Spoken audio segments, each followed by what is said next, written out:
I want you to acknowledge that your longings are information. They're telling you the direction to go. They're telling you what you're built for. They're telling you what you're made for. They're giving you guidance and direction on the path you should travel. Welcome to Breakthrough Mode, the podcast where we intentionally get into the driver's seat of our lives, shift out of monotony and mediocrity, and step on the gas towards becoming the person we were always meant to become. Hello and welcome to episode 291 on the Breakthrough Mode podcast. I am your host, Megan Bauer. Thank you so much for joining me and pushing play on today's episode. This week has been all about finding yourself and who it is that you want to become. And I hope that you took my invitation from Monday to do a bit of an inventory or a reflection in your journal about finding yourself, who it is that you are, and who it is that you can grow into being so that next week we can do it on purpose. In this episode, I am going to give you some practices, some tips, some things to be aware of and look out for to help you figure this out and to really help you start to lean into who it is that you are and who it is that you want to become. So let's jump in. The first thing that I am going to invite you to do is to follow your energy. The things that you get excited about, the things that you feel joy around, the things that you are curious about, all of those things say something. That is all information about things that you are naturally drawn to, the things that are naturally meant for you, the things are naturally in alignment for you. I always love thinking about how people get excited about different things, right? They get they get because there's a place for everybody. I get excited about it. The example that's coming to my mind is right now, the World Cup for soccer is going on. FIFA is going on. And I'll sit there and I'll watch a bit of a game with Jake, right? Just in passing mostly, because I won't just sit and watch a game, but I will, in passing, sit and watch a portion of a game with Jake. And he is all like, man, that was a good pass. Did you see that score? Blah, blah, blah. Like he gets really into all of the soccer mechanics. He played soccer all through high school and in college. And so he gets really into it. So he gets really into the actual game. And I'm sitting there wondering, how much was that Adidas endorsement? Why are most people wearing the same shoes? What is their travel schedule? What are the logistics of FIFA? How does this actually organize and come together? I'm wondering about all the background stuff, all of the structure and all of the things that happen in the background that actually make the games and all of the brackets and all of that possible, right? I'm wondering about the logistics. Same thing when we go to concerts. Whenever we are sitting there waiting for the show to start, I'm wondering about, the concert manager and how they work out all the traveling and how they, you know, how do they bid on amphitheaters or venues, or like what does that look like? Does the artist's manager reach out to the venue? Does the venue reach out to the artist? I don't know how any of it works, but that's what I'm interested in.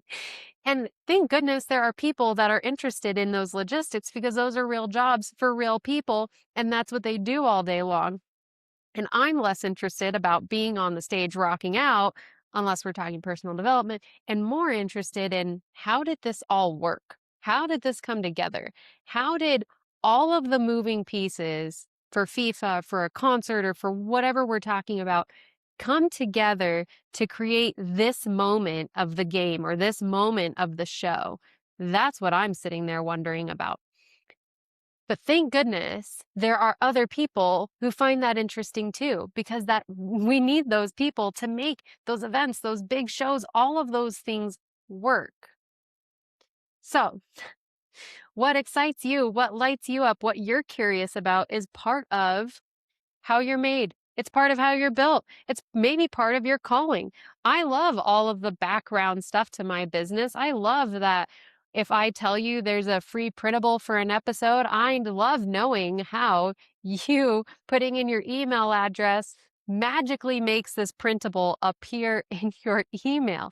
I love knowing all of that background stuff. It is fun for me. It's also very dry for some people. I get that.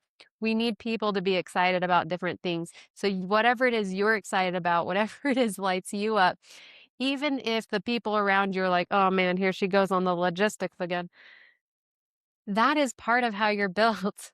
We need you to follow that. Follow your energy.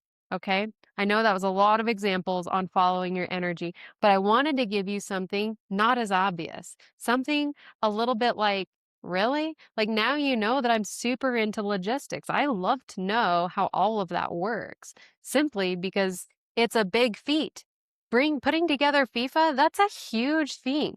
How many moving parts there are, how many different people in different countries, and like how do you organize this massive thing? I want to know. Jake doesn't have the answer to that, which I was like, how do you not know? No, just kidding. I knew he didn't know, but I had to voice my curiosity because that's what I was thinking about while watching this game. So pay attention to your energy. Where's your energy flow in the form of excitement or joy or curiosity? What lights you up? That's part of figuring out who it is you are and the direction that you are meant to go, the work that you are meant to do, the way that you are meant to show up. The second thing I want to tell you is pay attention to your longings. I'm super curious about the logistics of FIFA, but there is nothing inside of me that longs to organize something like that. I don't want to do that. I am simply curious. I just want to know how it works. Just explain it to me.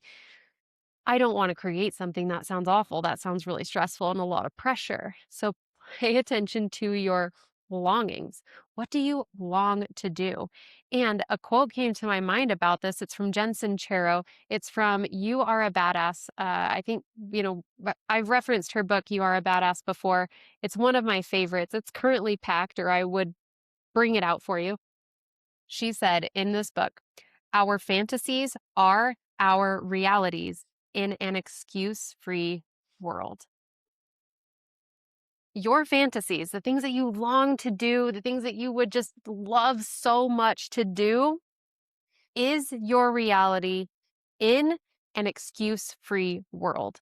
That means the excuses of, I'm too scared. That's not for somebody like me. I don't have the money. I don't have the time. I don't have the support. I am the wrong age. I'm the wrong height. I'm the wrong gender, blah, blah, blah. All of these excuses keep you from pursuing these fantasies, right? But if you didn't have all of those excuses, if you did have the time or the money or the right height or the right whatever excuse you're using, then that's the reality you would be living.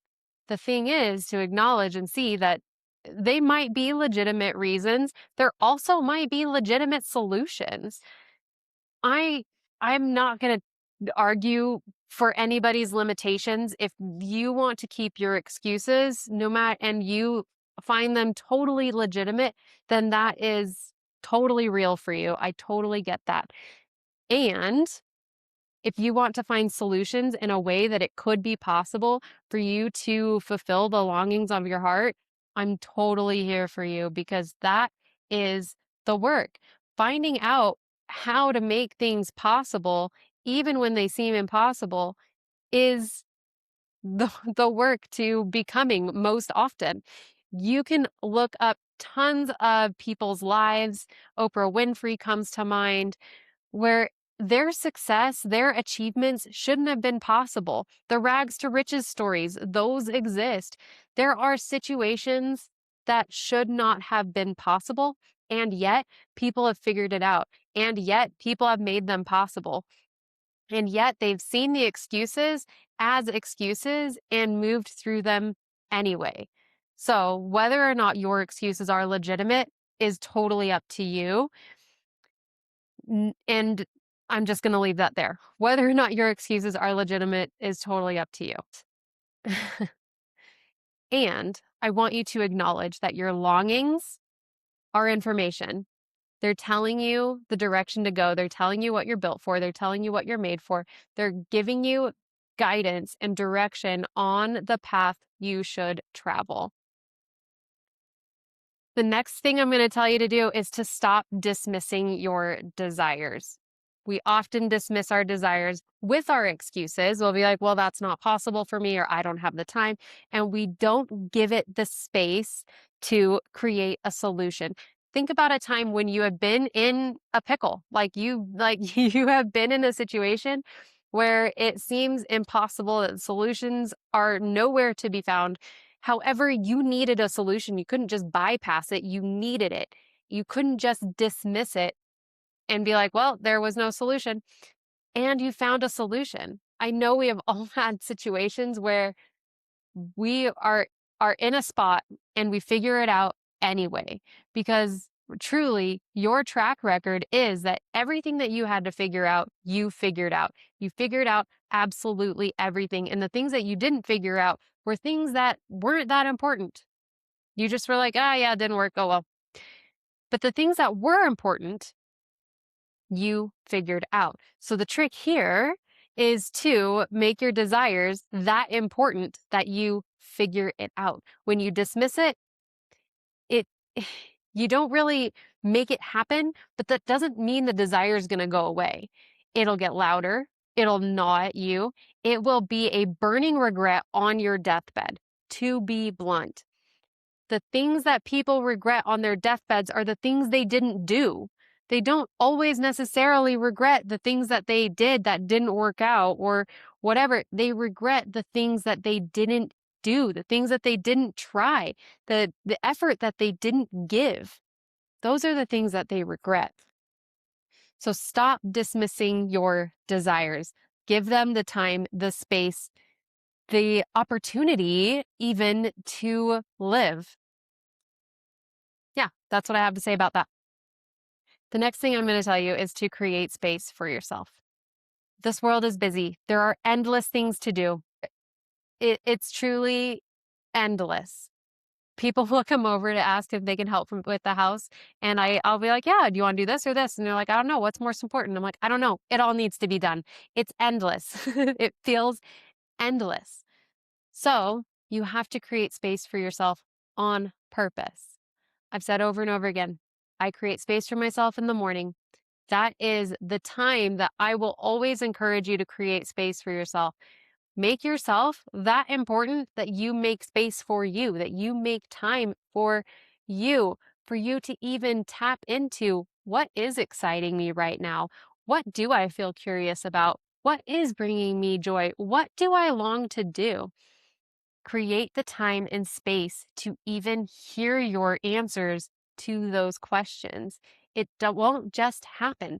This world is too busy. There are too many things to do. You can spend all day long running around and reacting. This one piece of creating space for yourself can change everything, because then you can spend your day intentionally. You can make intentional choices. You can really see, recognize, and acknowledge what is most important for the time, for the moment. I have spent time this week painting baseboards and packing up stuff and doing school tasks with the girls. And then it came to today. And I'm not saying that painting baseboards and packing and doing school things with the girls hasn't been important. It was important when I gave it that time, but today has been podcast day. Today, this is what's important.